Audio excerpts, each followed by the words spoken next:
Welcome, everyone, to the Energy Advisors Podcast. I'm your host, Rex, that energy guy.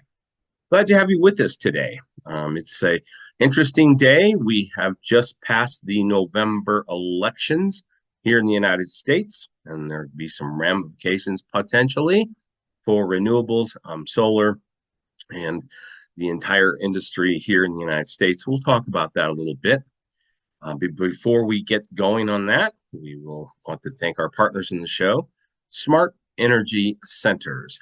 Love what they're doing. They're bringing renewables down to the level of being commoditized, and they're doing it in a consumer protection environment. Available to most everywhere. Hopefully, soon as available as you would go down and buy your groceries. Our friends at Taxhive, exciting partnership with them.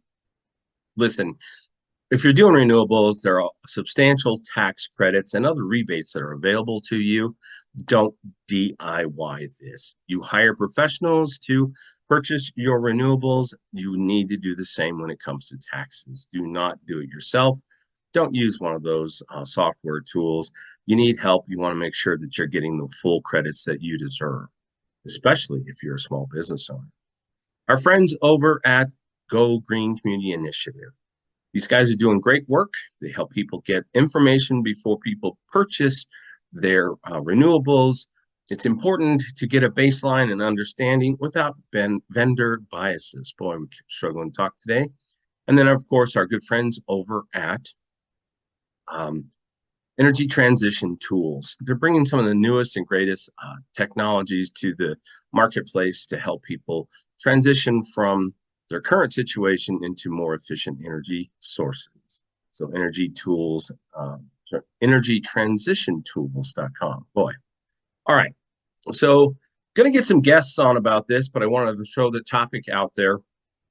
We just recently went through an election here in the United States, and it was a clean, sweeping set of changes. So with Donald Trump's administration coming in to the White House, the Senate has now been a further majority, and it looks like the House will do the same. So we're going to have a conservative cabinet and Congress head to toe. So what does that mean around the industry? What's the impact going to be? Well, go out on social media. There's a lot of renewable groups out there, especially in solar. There's some people panicking.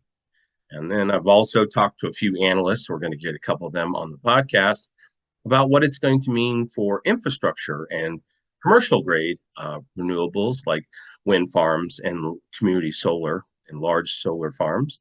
And then also talk to the distributed residential marketplace analysts, and we'll get them on the show.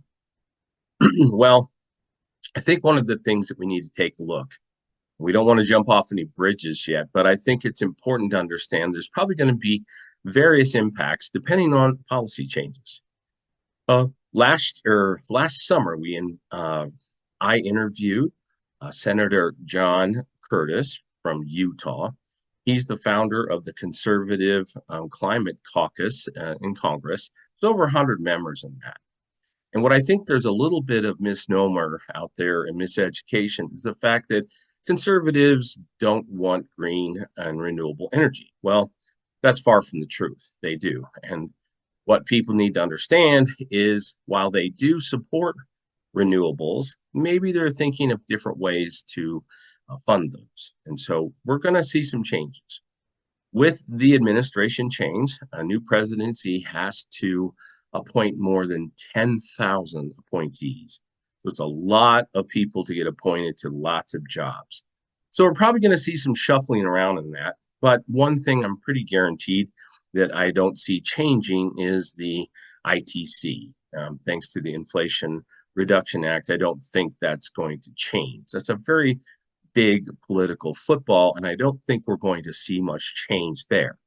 So that's a good thing, helping especially residential solar, okay?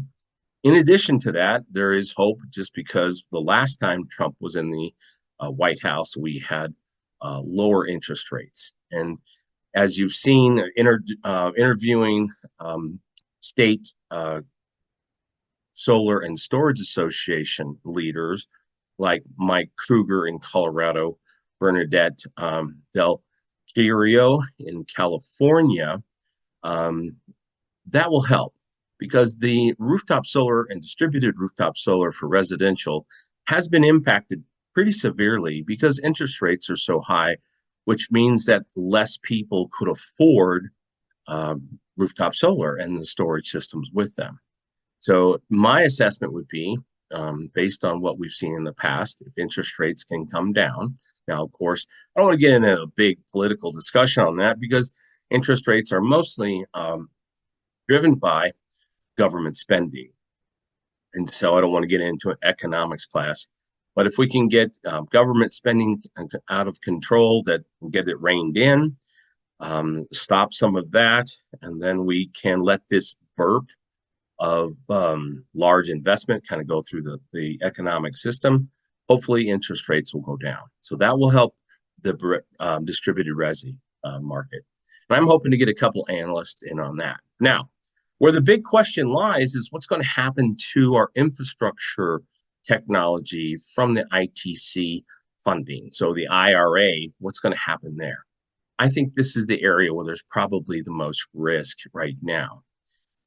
It's quite the process, and there's a big place for lots of aspects that impact large-scale wind farms and large-scale solar farms. There's a permitting process. There is tax credit marketplaces that impact it. And there's the investment community that does this. I think in my assessment with the administration change, this is probably going to be the area of the biggest impact because these are really big dollars. It's not as politically charged as, say, residential. So we'll see. So what I tell people is, don't go ecstatic in either direction. Don't go jumping off any bridges and think the world's over because we've got an administration that appears on the outside to not want renewables. Of course, people say lots of things to get elected, so we'll have to see how that plays out. We'll have to give that some time. But then also, too, probably the biggest slowdown in industries, and we've seen flat lines, and you've heard through the podcast that there have been huge impacts on the interest rates for residential distributed solar storage and other solutions. So let's see. I've reached out to the analysts, but I want to put the topics on the table so we can look at this as we go through. Really, we're probably not going to know that much until probably, I would say, March of 2025. So that'll give us some time to get some analysts in, just give us some history, because again, we don't want to just make assumptions. Let's get some history here. Let's get some research and data, but yep, it's on people's minds, and that means it's on my mind. Well, that's it for today. I want to thank you for tuning in. If you're watching on the video platforms, make sure you subscribe and hit for the notifications. And if you're on the podcast platforms, whichever one you're on, make sure you follow the program. So that's what we got today for you, and I will say what I always say, thanks and make it a great day.